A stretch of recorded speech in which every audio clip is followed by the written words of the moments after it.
रात में भिखारीन बनकर गई। महिला एसपी मैडम के साथ पुलिस वालों ने मिलकर ऐसा किया। फिर जो हुआ उसने सबको हिला दिया। एसपी कनिका एक ईमानदार और निडर पुलिस अफसर जो हमेशा न्याय के लिए जानी जाती थी, लेकिन पिछले कुछ महीनों से उन्हें एक ही शिकायत बार बार मिल रही थी। वहां के थाने में पीड़िता की रिपोर्ट तक नहीं लिखी जाती, और अगर लिखते भी हैं तो आरोपी से पैसे लेकर मामला रफा दफा कर देते हैं। कणिका ने ठान लिया, अब सबका असली चेहरा सामने लाना होगा, लेकिन इस बार वह अफसर नहीं, एक आम औरत बनकर जाएंगी। रात का सन्नाटा था, चारों ओर अंधेरा और खामोशी। तभी एक छाया थाने की ओर बढ़ती है। फटे पुराने कपड़े, उलझे बाल, धूल में सनी देह। वो थी एसपी कणिका। कणिका ने कांपती आवाज में कहा, साहब मेरे साथ गलत हुआ है, मुझे इंसाफ चाहिए। अंदर बैठे इंस्पेक्टर ने एक नजर उठाई और फिर घिन से बोला, अब यह क्या नया ड्रामा है? चल हट यहां से। और अगले ही पल दरवाजा खोलते हुए उसने उस औरत को धक्का दे मारा। धड़ाम कणिका गिरी, लेकिन उठी नहीं। फिर जो होता है उसे देखकर किसी को अपनी आंखों पर यकीन नहीं होता है, और जब आप इस कहानी को पूरा सुनेंगे तो आपको भी यकीन करना मुश्किल हो जाएगा कि ऐसा भी होता है। तो दोस्तों, पूरी सच्चाई जानने के लिए वीडियो को पूरा जरूर देखें, और आप मेरे चैनल पर नए हैं तो वीडियो को एक हाइप करके हमारे चैनल को सब्सक्राइब जरूर कर दें। तो चलिए बिना देरी के वीडियो को शुरू करते हैं और शुरू से समझते हैं कि आखिर हुआ क्या था। शहर रामपुर अपनी शांत सुबहों और व्यस्त शामों के लिए जाना जाता था, लेकिन इस शांति की सतह के नीचे अन्याय की एक गहरी धारा बह रही थी, जिसका केंद्र था शहर का मुख्य थाना कोतवाली। इस जिले की कमान संभालने वाली थी एसपी कणिका सिंह। कणिका का नाम सुनते ही बड़े बड़े अपराधियों के पसीने छूट जाते थे। उनकी ईमानदारी और निडरता के किस्से पूरे पुलिस विभाग में मशहूर थे। वह सिर्फ एक अफसर नहीं, बल्कि इंसाफ की एक जीती जागती मिसाल थी। पिछले कुछ महीनों से कणिका के माथे पर चिंता की लकीरें गहरी होती जा रही थीं। वजह थी कोतवाली थाने से जुड़ी शिकायतें। रोज कोई ना कोई गरीब, कोई लाचार उनके दफ्तर के दरवाजे पर उम्मीद लेकर आता, और उसकी कहानी एक ही होती, मैडम कोतवाली वाले हमारी सुनते नहीं। शिकायतें अलग अलग थीं, पर सबका सार एक ही था।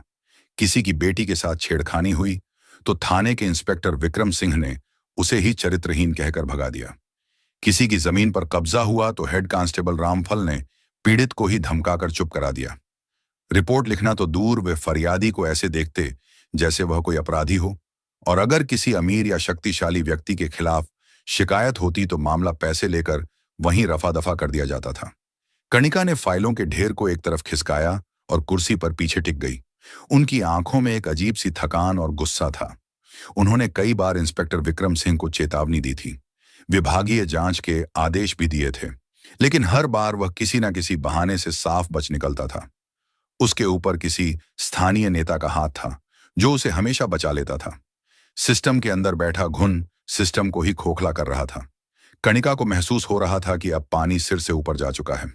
ये पुलिस वाले वर्दी की आड़ में भेड़िए बन चुके थे, जो अपनी रक्षा के लिए आई भेड़ों का ही शिकार कर रहे थे। उन्होंने फैसला किया कि अब कोई नोटिस या जांच काम नहीं आएगी। अब इन लोगों को उनके हाथों पकड़ना होगा। उनका असली घिनौना चेहरा दुनिया के सामने लाना ही होगा। लेकिन कैसे? अगर वह एएसपी बनकर जाती तो सब पहले से ही सतर्क हो जाते और उनके सामने ईमानदारी का नकाब ओढ़ लेते। नहीं, इस बार अफसर बनकर नहीं, एक आम औरत बनकर जाना होगा। एक ऐसी औरत जिसे वे आसानी से अपना शिकार समझ सकें। एक ऐसी औरत जिसकी लाचारी पर उन्हें तरस नहीं, बल्कि अपनी ताकत का घमंड हो। उन्होंने मन ही मन एक योजना बनाई। यह योजना खतरनाक थी। इसमें उनकी जान को भी खतरा हो सकता था, लेकिन कणिका ने ठान लिया था, वर्दी पर लगे इन दागों को धोने के लिए अगर उन्हें कीचड़ में उतरना पड़ा तो वह उतरेंगी। कणिका की योजना को एक ठोस वजह तब मिली जब एक सुबह एक बूढ़ी औरत, जिसका नाम शांति देवी था, रोती बिलखती उनके दफ्तर पहुंची। उसके साथ उसका पति भी था, जिसकी कमर झुकी हुई थी और आंखों में निराशा का समंदर था। शांति देवी ने अपनी साड़ी के पल्लू से आंखें पोंछते हुए बताया, मैडम, हमारा एक ही बेटा था सूरज। बहुत मेहनत करके उसे पढ़ाया था। वह एक फैक्ट्री में काम करता था। कल रात जब वह घर लौट रहा था तो इलाके के कुछ गुंडों ने उसे घेर लिया। उन्होंने उससे पैसे छीनने की कोशिश की। जब मेरे बेटे ने मना किया तो उन्होंने उसे चाकुओं से गोद दिया। ये कहते कहते शांति देवी की आवाज भर्रा गई और वह जोर जोर से रोने लगी। कणिका ने उठकर उन्हें पानी पिलाया और हिम्मत दी। आप शांत हो जाइए अम्मा, आगे क्या हुआ? बूढ़े पिता ने कांपती आवाज में कहा। हम उसे अस्पताल लेकर भागे पर उसने रास्ते में ही दम तोड़ दिया मैडम। हम रात भर कोतवाली के चक्कर काटते रहे। हमने उन लड़कों को पहचाना भी है, वे नेताजी के करीबी हैं। जब हमने इंस्पेक्टर विक्रम सिंह को सब बताया तो उसने हमारी रिपोर्ट लिखने से ही मना कर दिया। बोला आपस का झगड़ा होगा, जाओ यहां से, हमारा समय बर्बाद मत करो। उसने हमें धक्का देकर बाहर निकाल दिया। मैडम, हमारा बेटा चला गया और यह लोग हमारी सुन भी नहीं रहे। हमें इंसाफ चाहिए मैडम, हमें इंसाफ दिला दीजिए। कर्णिका का खून खौल उठा। एक माँ बाप ने अपना जवान बेटा खो दिया और पुलिस उनकी मदद करने के बजाय उन्हें ही भगा रही थी। यह अपराध की पराकाष्ठा थी।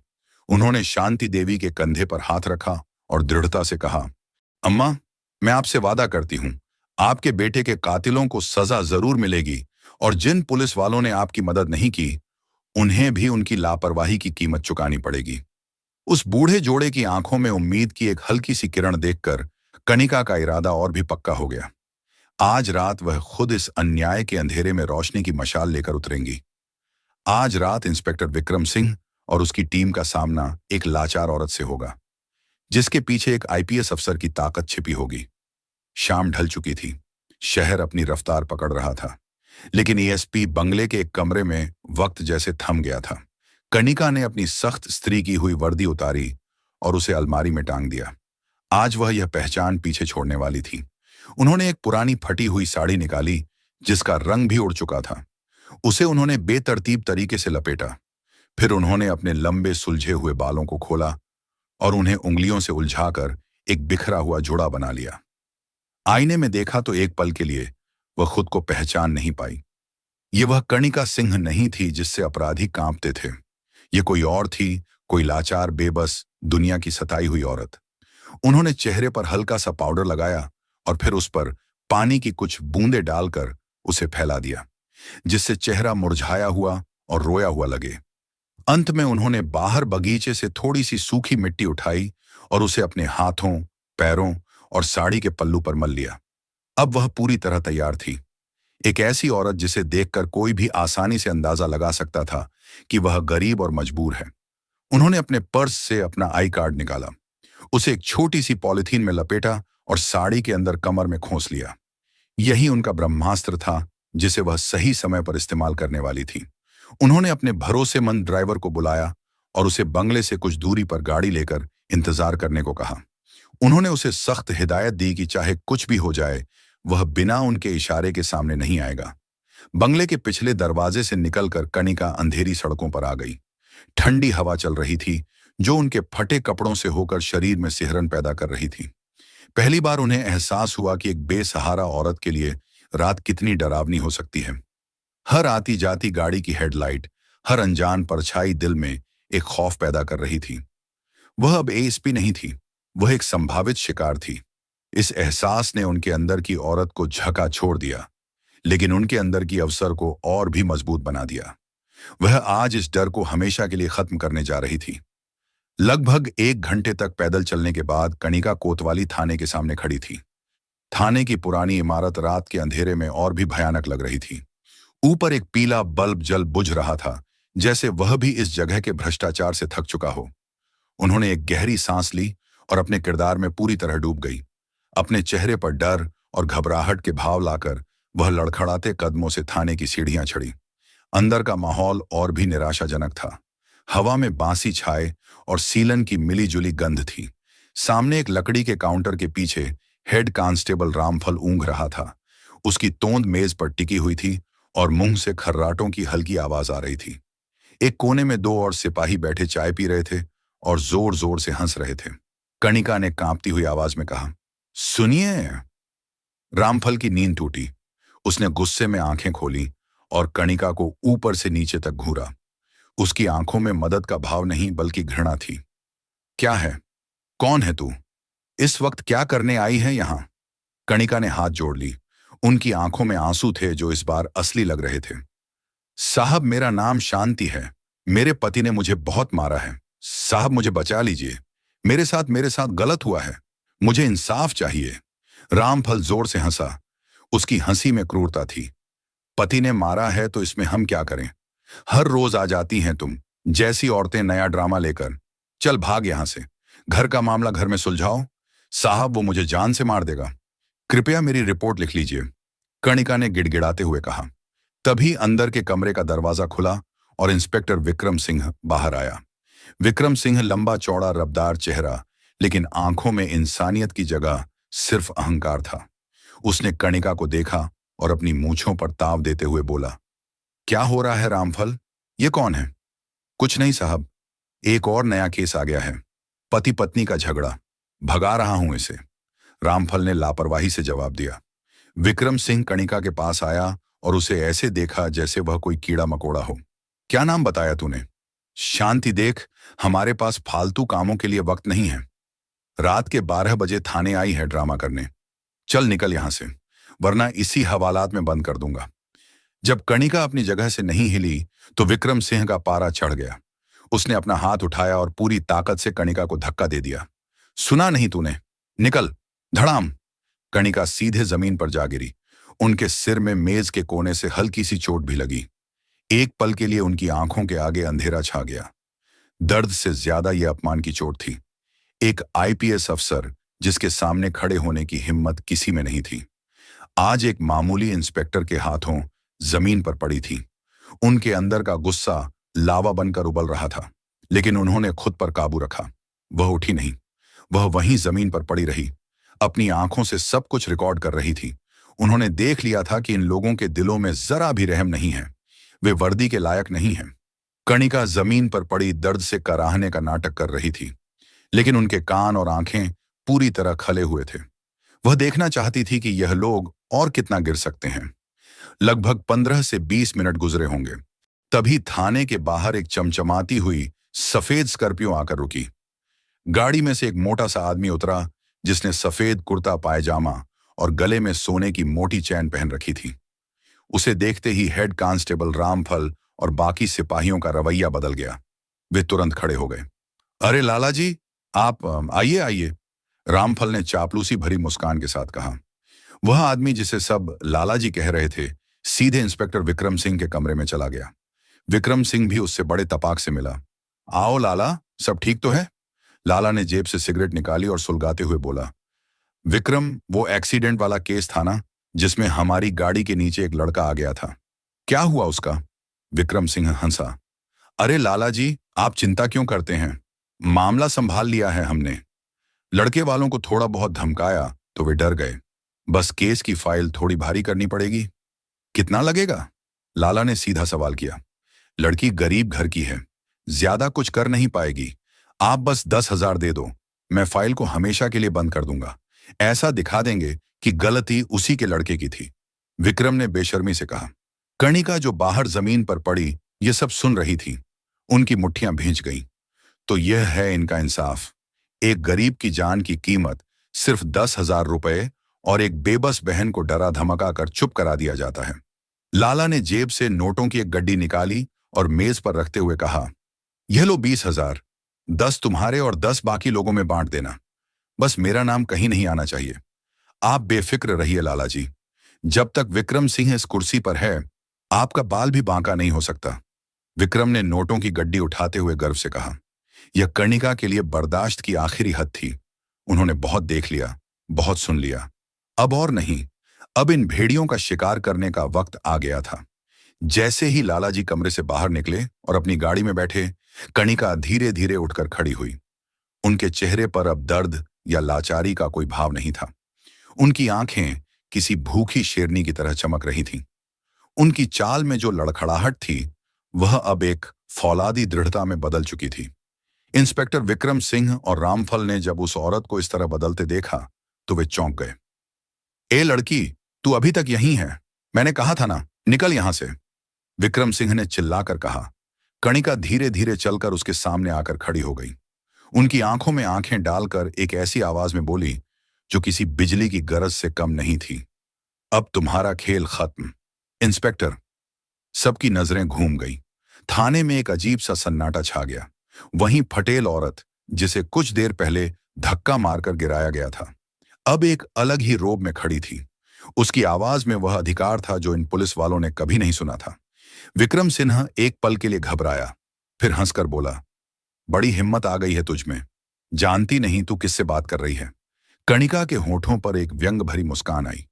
उन्होंने अपनी साड़ी के अंदर कमर में खोसी हुई पॉलिथीन निकाली, धीरे धीरे उसे खोला और उसमें से अपना आईपीएस का आई कार्ड निकाला। उन्होंने उस कार्ड को हवा में लहराया और फिर गरजते हुए कहा, मैं आईपीएस कणिका सिंह, इस जिले की सुपरिटेंडेंट ऑफ पुलिस एसपी। ये शब्द नहीं थे, ये परमाणु बम थे जो उस थाने में फटे थे। एक पल के लिए सब कुछ जम गया। हेड कांस्टेबल रामफल के हाथ से चाय का गिलास छूटकर जमीन पर गिरा और चूर चूर हो गया।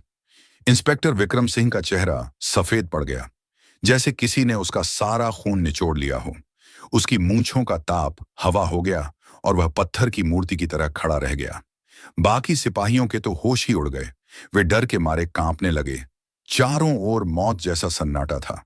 कणिका ने एक एक को अपनी शस्त्र जैसी नजरों से घूरते हुए कहा, जिस थाने को जनता की रक्षा करनी थी, वही आज खुद गुनहगारों का अड्डा बन चुका है। तुम लोग वर्दी की आड़ में अपना धंधा चला रहे हो। एक लाचार औरत की मदद करने के बजाय उसे धक्का देते हो और एक अमीर गुंडे के तलवे चाटते हो। शर्म नहीं आती तुम्हें?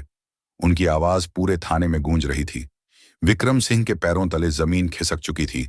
वह हकलाते हुए बोला, मैडम, वो मुझसे गलती हो गई, मुझे माफ कर दीजिए। माफी? कणिका जोर से चीखी। माफी उस बूढ़ी मां से मांगना जिसका बेटा तुम्हारी वजह से इंसाफ के लिए तड़प रहा है। माफी उस बहन से मांगना जिसकी गरीबी का तुमने सौदा किया। उन्होंने अपनी कमर पर लगी वॉकी टॉकी उठाई जो उन्होंने साड़ी के नीचे छिपा रखी थी। उसका बटन दबाते ही एक कर्कश आवाजें आईं। कंट्रोल रूम, एसपी कणिका सिंह बोल रही हूं। कंट्रोल रूम में ऑन प्रिंटर, जो शायद ऊंघ रहा था, यह आवाज सुनकर उछल पड़ा। Yes madam. जी मैडम, कणिका ने गरजते हुए आदेश दिया। कोतवाली थाने के inspector Vikram Singh, head constable Ramphal और ड्यूटी पर मौजूद दोनों सिपाहियों अजय और विजय, इन चारों के सस्पेंशन ऑन आर्डर निलंबन का आदेश तुरंत तैयार करो। मैं 5 मिनट में फोर्स भेज रही हूं। इन सबको अभी के अभी गिरफ्तार करके लाइन हाजिर करो। और हां, वह सफेद स्कॉर्पियो वाला लाला जो अभी अभी यहां से निकला है, पूरे शहर में नाकाबंदी करो। मुझे वह आदमी जिंदा या मुर्दा चाहिए। यह आदेश देकर उन्होंने वॉकी टॉकी बंद कर दिया। विक्रम सिंह और बाकी तीनों पुलिस वाले उनके पैरों में गिर पड़े। मैडम, हमें बर्बाद मत कीजिए, हमारे भी बच्चे हैं। मैडम, एक मौका दे दीजिए। वे गिड़गिड़ा रहे थे। कणिका ने घृणा से उनकी तरफ देखा। जब तुम लोग एक गरीब की मजबूरी का फायदा उठा रहे थे, तब तुम्हें अपने बच्चे याद नहीं आए? जब तुम इस वर्दी को नीलाम कर रहे थे, तब तुम्हें अपना परिवार याद नहीं आया? तुम जैसे लोगों की जगह पुलिस फोर्स में नहीं, जेल की सलाखों के पीछे है। 5 मिनट के अंदर ही थाने के बाहर पुलिस की गाड़ियों के सायरन गूंजने लगे। डीएसपी के नेतृत्व में एक टीम अंदर आई। उन्होंने जब अपनी एसपी मैडम को इस हालत में और पूरे मामले को समझा, तो उनकी आंखों में भी अपने भ्रष्ट साथियों के लिए नफरत भर गई। विक्रम सिंह, रामफल और दोनों सिपाहियों को हथकड़ियां पहना दी गईं। कुछ देर पहले जो राजा बने बैठे थे, अब किसी भी चूहे की तरह कांप रहे थे। उन्हें पुलिस की गाड़ी में धकेला गया। कणिका ने जाते जाते विक्रम सिंह से कहा, जिस केस की फाइल को तुम 10,000 में बंद कर रहे थे, अब वह फाइल दोबारा खुलेगी और तुम्हारे खिलाफ जो फाइल खुलेगी वह अब कभी बंद नहीं होगी। भ्रष्ट पुलिस वालों के जाने के बाद कणिका ने थाने के रिकॉर्ड रूम को खुलवाया। उन्होंने शांति देवी के बेटे सूरज की फाइल और उस एक्सीडेंट वाले केस की फाइल अपने कब्जे में ले ली। उन्होंने तुरंत शांति देवी को फोन किया। रात के 2 बज रहे थे। बूढ़ी मां ने घबराकर फोन उठाया। हेलो, कौन? अम्मा, मैं एएसपी कणिका सिंह बोल रही हूं। कणिका की आवाज में अब नरमी थी। मैडम, आप इस वक्त? हाँ अम्मा, मैंने आपसे वादा किया था कि आपके बेटे को इंसाफ मिलेगा। जिन पुलिस वालों ने आपकी रिपोर्ट नहीं लिखी थी, उन्हें गिरफ्तार कर लिया गया है और आपके बेटे के कातिलों को भी कल सुबह तक पकड़ लिया जाएगा। आप हिम्मत मत हारना। फोन के दूसरी तरफ से सिर्फ सिसकियों की आवाज आ रही थी, लेकिन यह दोहक की नहीं, बल्कि सुकून की सिसकियां थीं। उस रात कणिका घर नहीं गई। वह थाने में ही एक कुर्सी पर बैठी रही। उन्होंने अपनी फटी हुई साड़ी नहीं बदली।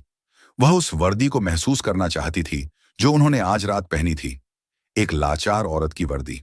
सुबह जब सूरज की पहली किरण थाने की खिड़की से अंदर आई, तो वह एक नई सुबह थी, रामपुर के लिए, इंसाफ के लिए और खुद कणिका सिंह के लिए। जाते जाते कणिका ने थाने में मौजूद बाकी स्टाफ को संबोधित करते हुए कहा, याद रखना, अब यह थाना सिर्फ एक इमारत नहीं, इंसाफ का मैदान बनेगा, और इस मैदान में सिर्फ वही टिकेगा जिसके दिल में ईमानदारी और इंसानियत होगी। तुम जैसे भेड़ियों के लिए इस देश में कोई जगह नहीं। उनकी आखिरी बात हवा में गूंजती रही। कोतवाली थाने से इंस्पेक्टर विक्रम सिंह और उसकी टीम की गिरफ्तारी की खबर शहर में जंगल की आग की तरह फैल गई। सुबह हर अखबार की सुर्खियों में एसपी कणिका सिंह का नाम था। टीवी चैनलों पर उनकी तस्वीर के साथ ईमानदारी की मिसाल और सिस्टम की सफाई जैसे नारे चल रहे थे। आम जनता में खुशी की लहर थी। लोगों को पहली बार लगा कि कोई उनकी सुनने वाला आया है, कोई है जो ताकतवरों से नहीं डरता। कणिका ने कोतवाली थाने में एक नए युवा और ईमानदार इंस्पेक्टर को तैनात किया। थाने का माहौल बदलने लगा था। अब फरियादियों को सम्मान से बिठाया जाता, उनकी शिकायतें तुरंत लिखी जाती। शांति देवी के बेटे सूरज के कातिलों को भी सलाखों के पीछे डाल दिया गया था। सब कुछ ठीक होता दिख रहा था, लेकिन कणिका जानती थी कि यह तूफान से पहले की शांति है। उन्होंने एक सड़े हुए पेड़ की कुछ टहनियां ही काटी थी। जड़ें अभी भी बहुत गहरी थीं और वह जड़ें जल्द ही हिलने डुलने लगी। उस दोपहर कणिका के ऑफिस की फोन की घंटी बजी। दूसरी तरफ एक भारी और रोबदार आवाज थी। आईएसपी साहिबा, मैं विधायक रतन चौधरी बोल रहा हूं। कणिका नाम सुनते ही समझ गई, यही वो नेता था जिसका हाथ इंस्पेक्टर विक्रम पर था। कहिए विधायक जी। देखिए मैडम, आप नई नई आई हैं, शायद आपको यहाँ के तौर तरीके नहीं पता। विक्रम सिंह हमारा आदमी है, आपने उसे गिरफ्तार करके अच्छा नहीं किया। मैं आपको सलाह दे रहा हूं, इस मामले को यहीं रफा दफा कर दीजिए और उसे चुपचाप छोड़ दीजिए, वरना आपका इस शहर में काम करना मुश्किल हो जाएगा। यह सलाह नहीं, एक खुली धमकी थी। कणिका के चेहरे पर मुस्कान आ गई। शुक्रिया सलाह के लिए विधायक जी, लेकिन मैं काम करने के लिए ही आई हूं और मेरा काम कानून के हिसाब से चलता है, किसी की धमकियों से नहीं। और जहां तक विक्रम सिंह का सवाल है, उसे उसकी सजा मिलकर रहेगी। अब मैं आपका और समय बर्बाद नहीं करना चाहती। यह कहकर कणिका ने फोन काट दिया। फोन रखते ही कणिका समझ गई कि असली खेल तो अब शुरू हुआ है। उनका सामना अब सिर्फ कुछ भ्रष्ट पुलिस वालों से नहीं, बल्कि उस ताकतवर राजनीतिक आपराधिक गठजोड़ से था जो इस पूरे सिस्टम को चला रहा था। अगले कुछ दिन कणिका के लिए बहुत मुश्किल भरे थे। विधायक रतन चौधरी ने अपनी पूरी ताकत झोंक दी थी। सबसे पहले उसने मीडिया के एक हिस्से को खरीद लिया। अब वही चैनल जो कल तक कणिका की तारीफ कर रहे थे, उन पर सवाल उठाने लगे। खबरें छपने लगी कि एसपी कणिका सिन्हा ने बिना पूरी जांच के ईमानदार पुलिस वालों पर कार्रवाई की, शहर की शांति भंग करने की कोशिश की। फिर उसने विभाग के अंदर अपने वफादार अफसरों के जरिए कणिका को परेशान करना शुरू कर दिया। कणिका को जांच के लिए जरूरी फाइलें वक्त पर नहीं मिलती, उनके आदेशों को जानबूझकर टाला जाने लगा। पुलिस फोर्स के अंदर ही एक हिस्सा उनके खिलाफ हो गया था। उन्हें महसूस होने लगा था कि वह अकेली पड़ती जा रही हैं। हद तो तब हो गई जब रतन चौधरी ने उस केस के मुख्य गवाह लालाजी को गायब करवा दिया। लालाजी विक्रम सिंह के खिलाफ सबसे बड़ा सबूत था। उसके बिना केस कमजोर पड़ सकता था। एक रात काम खत्म करके जब कणिका अपने बंगले लौटी, तो वह बहुत थकी हुई और थोड़ी निराश थी। उन्हें लग रहा था कि वह एक ऐसी लड़ाई लड़ रही है जिसे जीतना शायद नामुमकिन है। तभी उनकी नजर उस फटी हुई साड़ी पर पड़ी जिसे उन्होंने उस रात पहना था। उसे देखते ही उन्हें शांति देवी का रोता हुआ चेहरा, विक्रम सिंह का अहंकार और उस रात का हर एक पल याद आ गया। नहीं, वह हार नहीं मान सकती। अगर वह हार गई तो उन लाखों लोगों का क्या होगा जो उन्हें उम्मीद की आखिरी किरण समझ रहे हैं। उन्होंने फैसला किया कि अगर सिस्टम उनके साथ नहीं है तो वह सिस्टम के खिलाफ जाकर अपना काम करेंगे। उन्होंने अपनी टीम में एक युवा तेज तर्रार और टेक्नोलॉजी के माहिर सब इंस्पेक्टर आलोक वर्मा को शामिल किया। आलोक कणिका की ईमानदारी से बहुत प्रभावित था और उनके लिए कुछ भी करने को तैयार था। आलोक, मुझे किसी भी कीमत पर लालाजी चाहिए, कणिका ने दृढ़ता से कहा। पुरानी फाइलों, सीसीटीवी फुटेज, फोन रिकॉर्ड्स, जो कुछ भी छानना पड़े छानो, मुझे वो आदमी चाहिए। आलोक अपनी टीम के साथ दिन रात एक करके लालाजी की तलाश में जुट गया। कई दिनों की मेहनत के बाद उन्हें एक सुराग मिला। शहर के बाहर एक पुराने फार्म हाउस से लालाजी के एक गुंडे का फोन ट्रैक हुआ था। कणिका समझ गई कि लालाजी वहीं छिपा हो सकता है, लेकिन यह एक खतरनाक जाल भी हो सकता था। उन्होंने फैसला किया कि वह इस ऑपरेशन को खुद लीड करेंगी। उन्होंने पुलिस फोर्स के ज्यादातर लोगों पर से भरोसा खो दिया था। इसलिए उन्होंने सिर्फ आलोक और अपनी 4 सबसे भरोसेमंद कमांडो की एक छोटी टीम तैयार की। आधी रात का वक्त था। अंधेरे को चीरती हुई एक बिना बत्ती वाली गाड़ी उस फार्म हाउस की तरफ बढ़ रही थी। कणिका ने खुद सादे कपड़ों पर बुलेट प्रूफ जैकेट पहनी हुई थी। उनकी आंखों में वही पुरानी आग थी। फार्म हाउस के पास पहुंचकर टीम ने अपनी पोजीशन ले ली। अंदर 2 गाड़ियां खड़ी थीं, जिनमें से एक विधायक रतन चौधरी की थी। कणिका का शक यकीन में बदल गया। शिकारी और उसे बचाने वाला दोनों एक ही जगह पर थे। टीम तैयार हो जाओ, हमें दोनों को एक साथ पकड़ना है, कणिका ने वॉकी टॉकी पर फुसफुसाते हुए कहा। एक झटके के साथ टीम ने फार्म हाउस पर धावा बोल दिया। अंदर का नजारा वैसा ही था जैसा कणिका ने सोचा था। विधायक रतन चौधरी, लालाजी और उनके कुछ हथियार बंद गुंडे शराब पीते हुए शायद जश्न मना रहे थे। हैंड्स अप पुलिस, कणिका की आवाज बिजली की तरह कड़की। एक पल के लिए सब सन्न रह गए, लेकिन फिर लालाजी के गुंडों ने अपनी बंदूकें उठा लीं।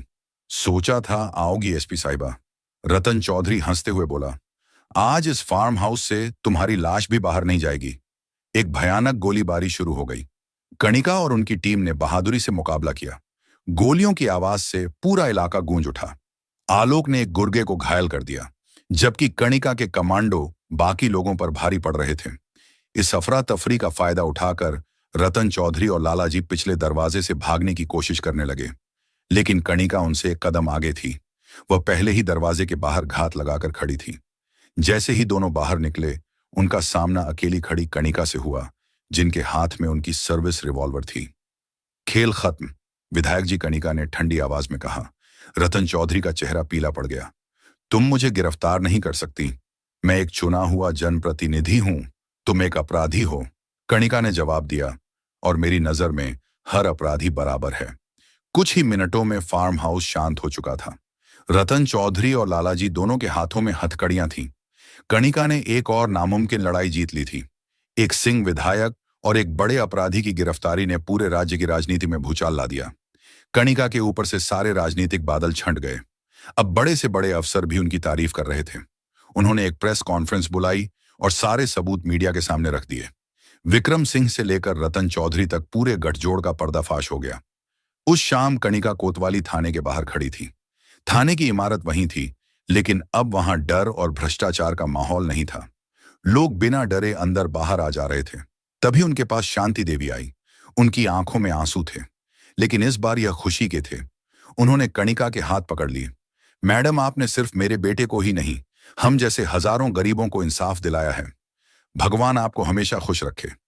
कणिका ने मुस्कुराकर उन्हें गले लगा लिया। यही उनकी असली कमाई थी। यही उनकी वर्दी का असली सम्मान था। उन्होंने साबित कर दिया था कि अगर एक इंसान भी ठान ले तो पूरे सड़े हुए सिस्टम को झुकाया जा सकता है। लड़ाई अब भी लंबी थी, लेकिन एक नई और साफ सुथरी सुबह की शुरुआत हो चुकी थी। तो दोस्तों, कहानी यहां खत्म नहीं हुई। ये तो सिर्फ शुरुआत थी। आपने देखा कैसे एसीपी कणिका ने भ्रष्ट पुलिस वालों को सबक सिखाया, लेकिन जब उनका सामना हुआ असली विलेन, पावरफुल विधायक रतन चौधरी से, तो असली घमासान शुरू हुआ। कणिका पर चारों तरफ से हमले हुए। उन्हें अकेला करने की हर कोशिश की, लेकिन कणिका ने हार नहीं मानी और सच का पर्दाफाश किया। तो दोस्तों, आज के लिए बस इतना ही। अगर आपको वीडियो पसंद आई हो तो कृपया करके वीडियो को एक लाइक करके चैनल को सब्सक्राइब जरूर कर दें।